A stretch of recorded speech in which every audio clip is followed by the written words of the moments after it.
It's such a beautiful day to be outside in the woods. Oh my God, are you serious? A plane? All right guys, welcome back to another smartphone gimbal review. You are probably asking yourself if you even need a smartphone gimbal when using the iPhone 13 Pro Max. Now I'm going to be straightforward with you.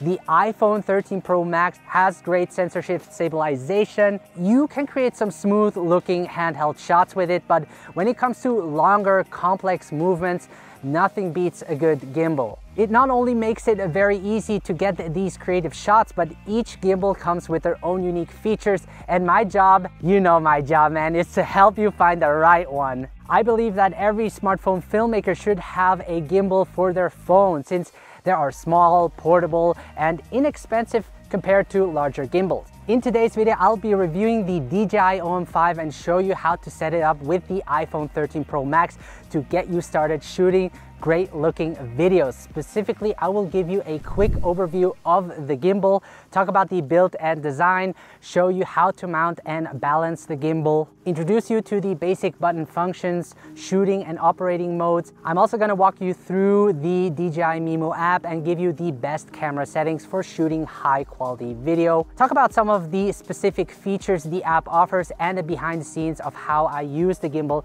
in action. And finally, the price and my final thoughts to it. No matter if you're a beginner and never held a gimbal before in your life, or just want to learn everything there is to the DJI OM4, then you have come to the right place, as I will train you to wield your gimbal like a swords master. Holy shit. Keep in mind that there will be a timestamp below if you want to skip or go back to a particular part in the video. With that said, let's get started. So we're going to start with the quick overview of the DJI OM5. On the top, you have the famous magnetic phone clamp, which I personally love. To the side, you have an M3 0.5 screw hole to add counterweights when using add-on lenses. You have the pan, tilt, and roll motor for all three axis stabilization, a built-in extension rod, and looking at the controls, you have a joystick, a shutter record button, a switch button. Below is the battery indicator, which also functions as a system status indicator. To the left, you have the M button, the zoom slider. On the opposite side, you have the USB-C charging port. On the grip, you have the trigger button, and to the very bottom, a 1/4 screw hole to mount the included tripod.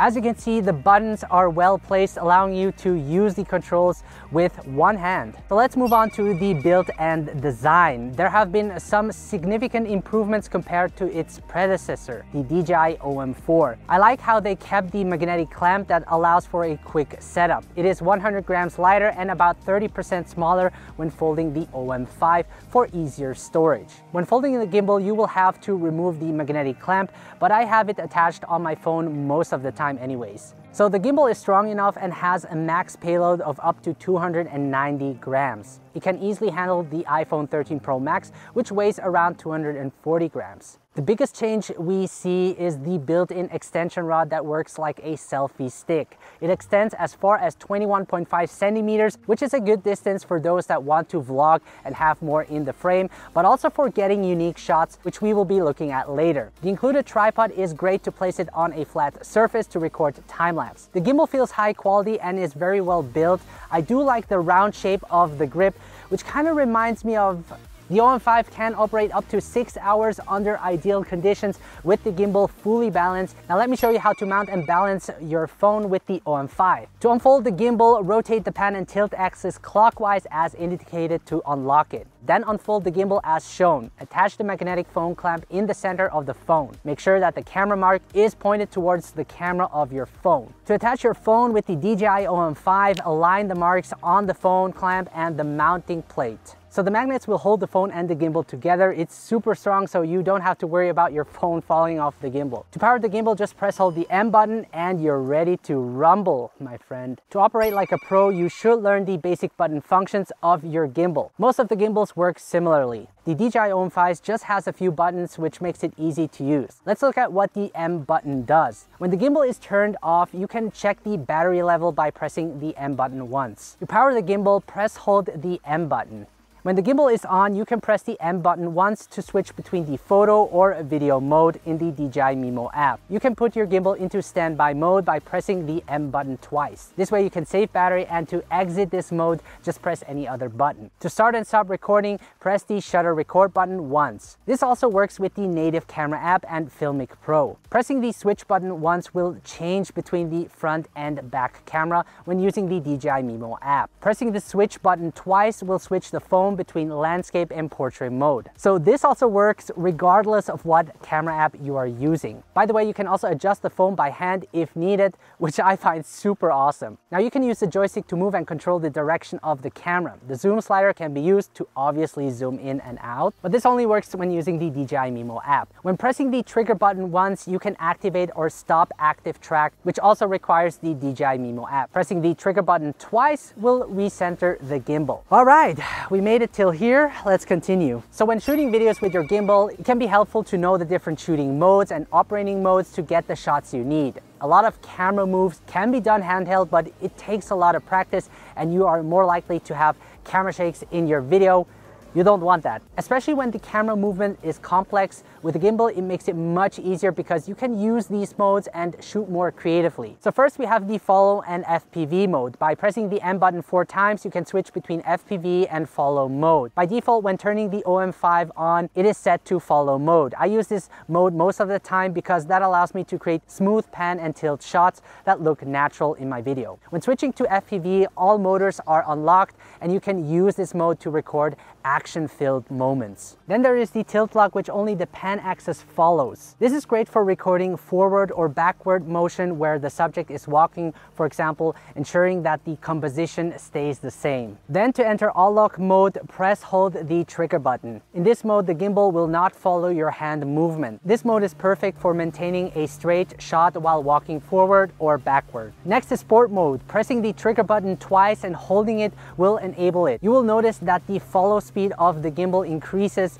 which is great for capturing quick movement. Finally, we have the spin shot, where you can use the joystick to rotate the phone to create an inception effect. I made a dedicated video about it using the OM4, but it will also work with the OM5. If you want to check it out, make sure to head over to this link. Alright guys, let's move on to the operating modes. Here I will show you the different techniques and how you can use the gimbal for your creative shots. So there is the upright mode, which you will be using most of the time to create your camera movements. If you want to learn more about camera movements, I also have a video on that, which you can check out up here. Then you can enter underslung mode by placing the gimbal upside down. You will notice that the phone rotates so that the motors don't block the frame. This mode is great to shoot from a lower angle.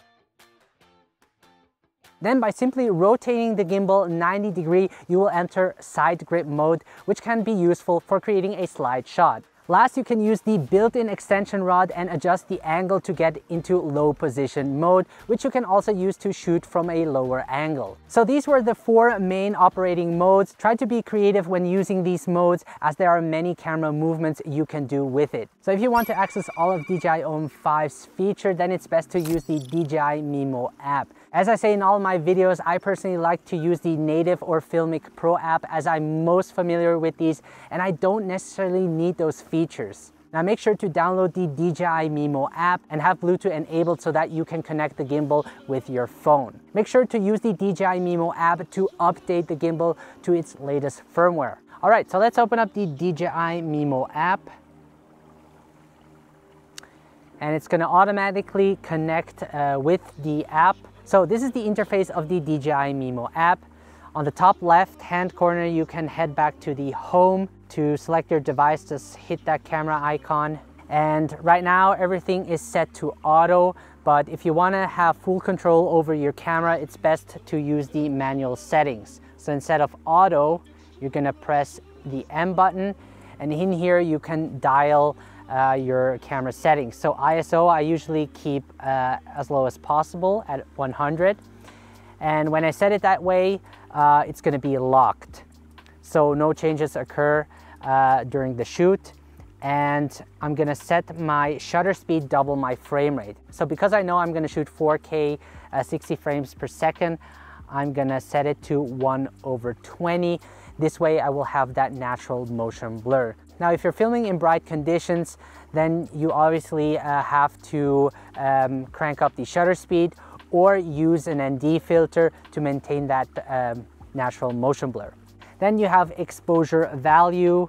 We're gonna leave it how it is. Then below you have your resolution and frame rate. So I'm gonna set it to 4K and the frame rate is 60 frames per second. And 4K just has more detail, and 60 frames per second allows me to slow the footage down later. Now below you have some beauty filter options. I personally don't use this feature. And then the 3 dots at the bottom left, in here you have additional settings, so you can enable flash if you want to. The white balance, very important. I don't recommend setting to auto, otherwise your colors will shift during the shoot. So I prefer to set my white balance using the presets or custom. So right now it's set to 4800 Kelvin, which is about right. Then below we have additional gimbal settings. I always have this gimbal set to follow mode, but if you want to, you can change the different gimbal modes. You also have the follow speed. I keep that in medium. I find it works for me really good. Then if you need to calibrate your gimbal, just hit the calibrate button. Also the horizontal gimbal adjustment. If you find the gimbal is not leveled, you can adjust it manually in the settings. But I would always first check if you balanced your gimbal correctly.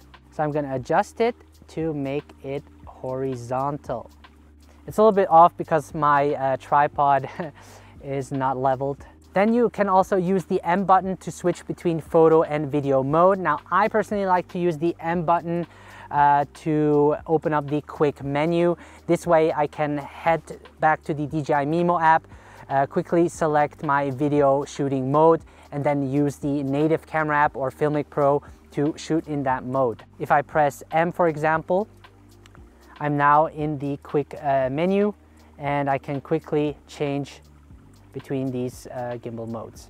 Now the control speed I set to slow, especially when using the spin shot. I don't want it to spin it quick. This way the camera will move more smoothly, which is important when creating smooth camera movements. So to the very right you have different shooting modes. You got video, photo, panoramic. You got also dynamic zoom, which allows you to create that vertigo effect. Now in the time-lapse mode, you can also create a moving time-lapse if you want to. Hyperlapse is also a great feature that I like to use, especially with the tracking feature. This way I can track an object and just move the gimbal, and the gimbal will keep that object centered. Now you also have story mode, which are video templates, which will help you make the video. So all you have to do is follow the instruction, and to the upper left you have a video tutorial that you can follow, and it will sort of create the video for you. Now to the upper right you have different symbols indicating the battery life of the gimbal and of the phone, and also the current shooting mode you're in. Top right you can switch between the front and selfie camera, which is great. So let me show you how to use gesture control. I'm gonna select the hand icon, enable it, and I'm also gonna select follow shoot, and this will also activate the tracking feature. So when I do the peace sign, it's gonna track my face and start recording, which is great for vloggers.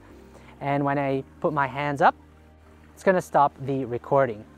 So this is pretty cool.